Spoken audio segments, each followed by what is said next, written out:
মুসা আলাইহিস সালাম যাওয়ার পরে সবার কাছে যাইতেছে, আল্লাহ গোশত খাবে, একটু গোশত দাও। কেউ দিতেছে না। যাইতে যাইতে ওই পাগলের কাছে চলে গেলেন। জুন্নুন মিসরি পাগলের কাছে যাওয়ার পরে বলতেছে, আল্লাহ রাব্বুল আলামিন গোশত খাওয়ার জন্য বলছে, গোশত দাও। বলে কোরআন থেকে বলছে, তোমার আল্লাহ কোথায় থেকে খাইবে নিয়ে যাও। কন্যা সুবহানাল্লাহ। ওই পাগল নিজের গোশত কাটি দেওয়া শুরু করে দিলেন। আর মুসা আলাইহিস সালাম যখন চলে আসলেন আল্লাহর কাছে, আসার পরে বলতেছে, আল্লাহ সবার কাছে ঘুরলাম, ঘুরতে ঘুরতে কেউ গোশত দিতে রাজি নাই। ওই পাগল আমাকে গোশত দিল আপনাকে খাওয়ার জন্য। আল্লাহ রাব্বুল আলামিন বললেন, ও মুসা, তোমার শরীরে কি গোশত ছিল না? কন্যা সুবহানাল্লাহ। আমরা মানুষেরটা দেখি, নিজেরটা দেখি না। নিজে কত অসুবিধার ভিতরে আছে, নিজের আমল ঠিক নাই, দোয়া ঠিক নাই, নিজের নামাজ ঠিক নাই, পরের সমালোচনা ব্যস্ত থাকি মুসলমান। আল্লাহ রাব্বুল আলামিন মুসা আলাইহিস সালামকে বললেন, তোমার গায়ে কি গোশত নাই? আসলে বলেন, মুসার গায়ে গোশত ছিল কি ছিল না? কিন্তু মুসা আলাইহিস সালাম তো কাটে নাই, ওই পাগলের কাছে গেছে। আসলে সে আল্লাহর পাগল। কার পাগল? কন্যা সুবহানাল্লাহ। জিকির করেন, লা ইলাহা, জোরে লা ইলাহা,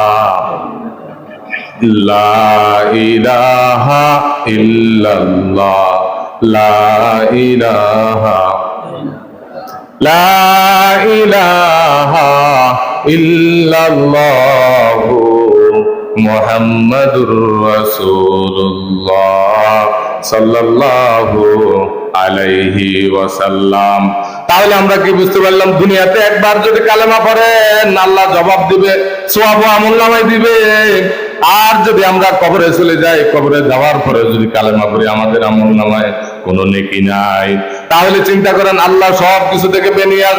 কুল হুয়াল্লাহু আহাদ, আল্লাহুস সামাদ, লাম ইয়ালিদ, আমি আল্লাহ কাউকে জন্ম দেই নাই, ওয়া লাম ইউলাদ, আল্লাহরও কেউ জন্ম দেয় নাই, ওয়া লাম ইয়াকুল লাহু কুফুয়ান আহাদ, আল্লাহর সমকক্ষ আসমান জমিনে আর কেউ কোনো কিছু নাই। কন্যা সুবহানাল্লাহ। আল্লাহর সমকক্ষ বলেন, আসমান জমিনে কেউ আসেনি? আল্লাহর মতন নেতা পৃথিবীতে কেউ আসেনি?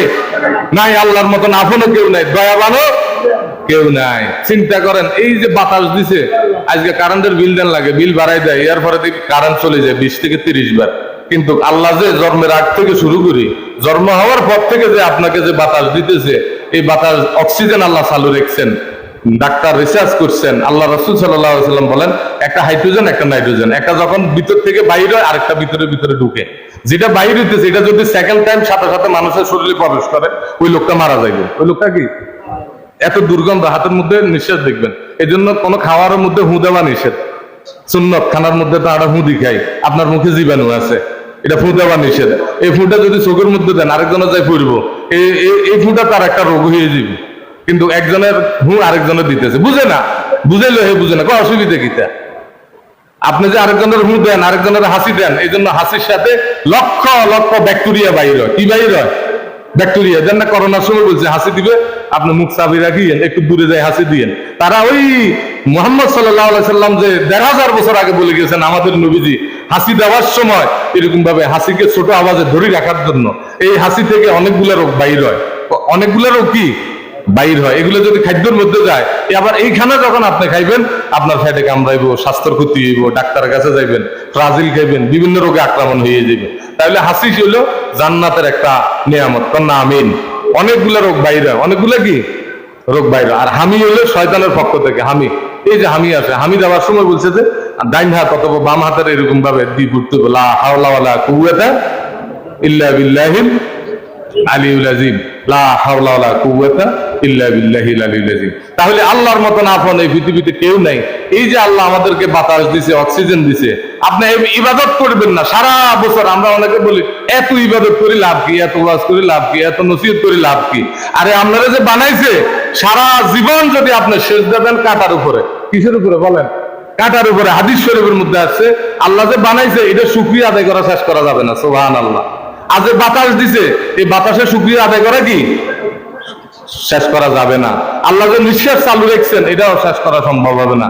তাহলে কতগুলো নিয়ামত দিছে, এরপরও আমরা আমরা ইবাদতের বেলা বলি এত ইবাদত করি লাভ কি, রমজান মাসে এত নামাজ হলে লাভ কি, তারাবি 8 রাকাত হলে চলে না, ওয়াজ নসিহত এত হলে লাভ কি? তাহলে চিন্তা করেন যে আল্লাহ আমাদেরকে বানাইছে, ওই আল্লাহ যে এগুলা বিনা পয়সা চালু করে দিছে। সবচেয়ে বড় দামি জিনিস বাতাস। বলেন সবচেয়ে বড় দামি জিনিস কি?